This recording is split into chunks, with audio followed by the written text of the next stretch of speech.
Good morning दर्शक बंधु। आज हूँ मार्च 28 तारिख शनिवार। चलतु केतोटी गुरुत्वपूर्ण खबर उपरे नजर पकाइबा।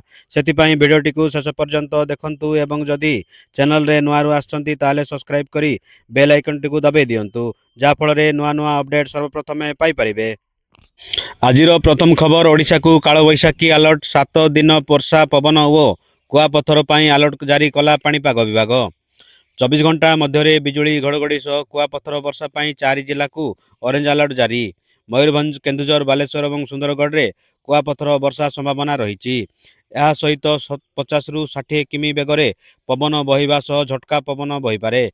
सेहीपरि गंजाम और गजपति जिले में 40 रु 50 किलोमीटर बेगरे पवन बहिबा सह प्रबल वर्षा और झटका पवन पर सतर्क जारी होईछि।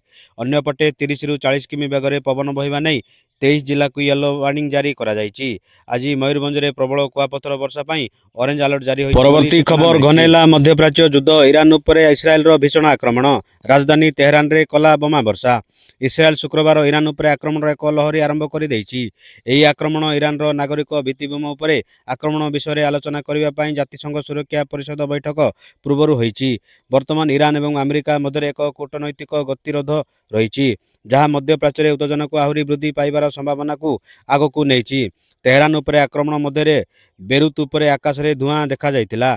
तथापि इस्राएल लेबानन राजधानी उपरे आक्रमण करिछि कि नहीं ता निश्चित होई नहीं बोली सूचना मिली। परवर्ती खबर, 2026 शेष सुधा बदली जीव सुना रूपा दर। सुना और रूपा दाम को नहीं बजार में वर्तमान चर्चा तीव्र हो पड़ी। 2024 शेष आरंभ होता सुना दर वृद्धि 2026 आरंभ में एमिति स्तर को पहुंची जहां आगरू केबे कहीं कल्पना मध्य करनथिले। अनेक कल्पना मध्य करनथिले। तेबे एबे प्रश्न होउची एही वर्ष शेष सुधा सुना और रूपार दाम केउंठी पहुंचिबो।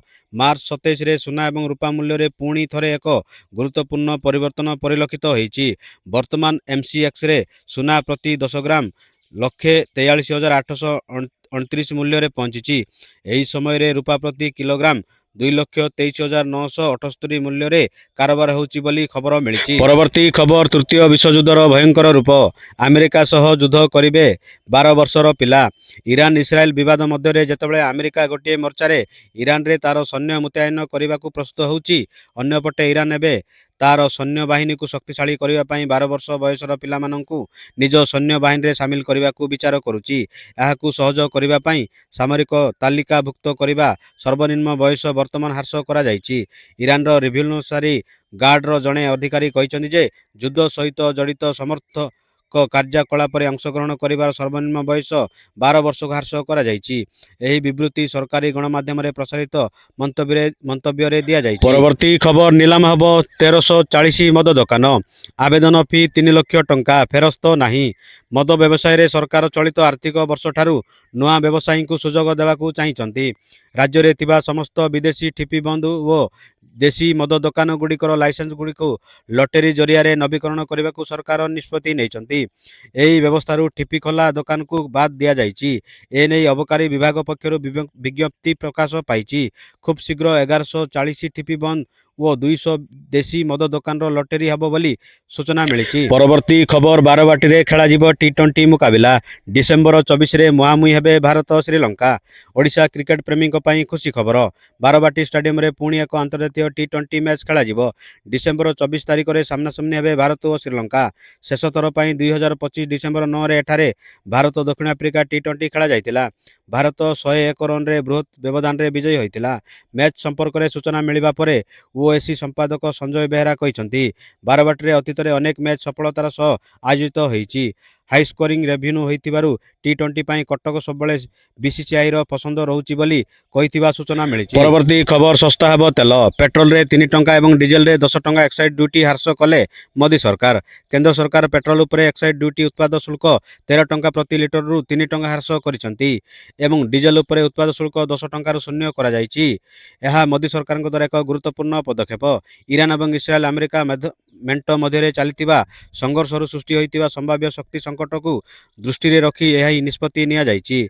पेट्रोल और डीजेल मूल्य रे जेकोसी संभाव्य वृद्धि को रोकवा पाई मोदी सरकार यह पदक्षेप नैचंती बोली खबर मिली। परवर्ती खबर, गौतम गंभीर परे टीम इंडिया रो मुख्य प्रशिक्षक हेबे कि डीके। ଆଜି ଆରମ୍ଭ ହେବ ଆଇପିଏଲ୍। ସମସ୍ତ ଦଳ ନିଜର ରଣନୀତିରେ ପ୍ରସ୍ତୁତ।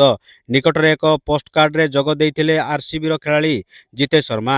ଏହି ପୋଷ୍ଟକାର୍ଡରେ ସେ ଟିମ୍ ଇଣ୍ଡିଆର ପରବର୍ତ୍ତୀ ମୁଖ୍ୟ ପ୍ରଶିକ୍ଷକ ପୂର୍ବତନ ଭାରତୀୟ wicket keeper batsman Dinesh Kartik ନେବେ ବୋଲି କହିଛନ୍ତି।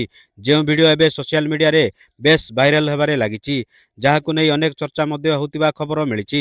ପରବର୍ତ୍ତୀ ଖବର, ନେପାଳକୁ ମିଳିଲା ସବୁଠାରୁ ଯୁବ ପ୍ରଧାନମନ୍ତ୍ରୀ। ଶପଥ ନେଲେ ବାଲେନ ଶାହା। ଆଗକୁ ହେବ ବଡ଼ ପରିବର୍ତ୍ତନ। ନେପାଳ ରାଜନୀତିରେ ଏକ ଐତିହାସିକ ମୁହୂର୍ତ୍ତ ପ୍ରକାଶ ପାଇଛି। ରାପର ତଥା 35 ବର୍ଷୀୟ ଇଞ୍ଜିନିୟର ବାଲେନ ଶାହା ନେପାଳର ପ୍ରଧାନମନ୍ତ୍ରୀ ଭାବରେ ଶପଥ ଗ୍ରହଣ କରିଛନ୍ତି। ବାଲେନ ନେପାଳର ସବୁଠାରୁ କମ୍ ବୟସର ପ୍ରଧାନମନ୍ତ୍ରୀ ହୋଇଛନ୍ତି। ଏହା ବ୍ୟତୀତ ସେ ଏହି ଉଚ୍ଚ ପଦବୀରେ ପହଞ୍ଚିବା ପାଇଁ ମାଦେଶ ଅଞ୍ଚଳର ପ୍ରଥମ ନେତା। ରାଷ୍ଟ୍ରପତି ରାମଚନ୍ଦ୍ର ପାଉଡେଲଙ୍କ ଉପସ୍ଥିତିରେ ଦିନ 12:34ରେ ଶୀତଲ ନିବାସରେ ଶପଥ ଗ୍ରହଣ ସମାରୋହ ଅନୁଷ୍ଠିତ ହୋଇଯାଇଥିଲା। ଏହି ସମାରୋହରେ ହିନ୍ଦୁ ଏବଂ ବୌଦ୍ଧ ପରମ୍ପରା ଏକ ସୁନ୍ଦର ମିଶ୍ରଣ ଥିଲା, ଯାହା 7 ଜଣ ବ୍ରାହ୍ମଣଙ୍କ ଦ୍ୱାରା ଶଙ୍ଖ ଫୁଙ୍କିବା, 108 ଜଣ ଯୁବ ବ୍ରାହ୍ମଣଙ୍କ ଦ୍ୱାରା ସ୍ୱସ୍ତି ବଚନ ଏବଂ 107 ଜଣ ଲମିଙ୍କ ଦ୍ୱାରା ବୌଦ୍ଧ ମନ୍ତ୍ର ପାଠ କରାଯାଇଥିଲା। ପରବର୍ତ୍ତୀ ଖବର, କେତେ ଆଉ ହ୍ରାସ ପାଇବ? ବଢୁଛି ଡଲାର, ଖସୁଛି ଟଙ୍କା। ଡଲାର ତୁଳନାରେ ଦ୍ରୁତ ଗତିରେ ହ୍ରାସ ପାଉଛି ଟଙ୍କା। ଏହା ଏବେ 94 ସ୍ତରରେ ପହଞ୍ଚିଛି। ଶୁକ୍ରବାର ମଧ୍ୟ ଏକ ଗୁରୁତ୍ୱପୂର୍ଣ୍ଣ ହ୍ରାସ ପରିଲକ୍ଷିତ ହୋଇଥିଲା। ପଶ୍ଚିମ ଏସୀୟ ସଂଘର୍ଷରେ କୌଣସି ସଫଳତା ନ ମିଳିବା, ତୈଳର ଉଚ୍ଚ ମୂଲ୍ୟ ଏବଂ ଡଲାରର ସୁଦୃଢ଼ ହେବା ଦ୍ୱାରା ଚାପଗ୍ରସ୍ତ ହୋଇ ଇଣ୍ଟ୍ରାଡେ ଟ୍ରେଡ୍ ସମୟରେ ଟଙ୍କା 74 ପଇସା ହ୍ରାସ ପାଇ ଆମେରିକୀୟ ଡଲାର ତୁଳନାରେ 94.94ର ନୂତନ ତଥା ସର୍ବକାଳୀନ ସର୍ବନିମ୍ନ ସ୍ତରରେ ପହଞ୍ଚିଛି। ବିଦେଶୀ ମୁଦ୍ରା ବ୍ୟବସାୟୀ ଅନୁଯାୟୀ, ଘରୋଇ ଇକ୍ୱିଟି ବଜାରରେ ତୀବ୍ର ହ୍ରାସ ଏବଂ ଏଫ୍ଆଇଆଇଙ୍କ ଦ୍ୱାରା ନିରନ୍ତର ବିକ୍ରୟ ଯୋଗୁଁ ସ୍ଥାନୀୟ ମୁଦ୍ରା ଅଧିକ ଚାପରେ ପଡ଼ିଥିବା ଖବର ମିଳିଛି। ଆଜିର ଖବରକୁ ଏଇଠି ରଖୁଛି। ପୁଣି ନେଇ ଆସିବି ଲେଟେଷ୍ଟ ଅପଡେଟ୍। ସେ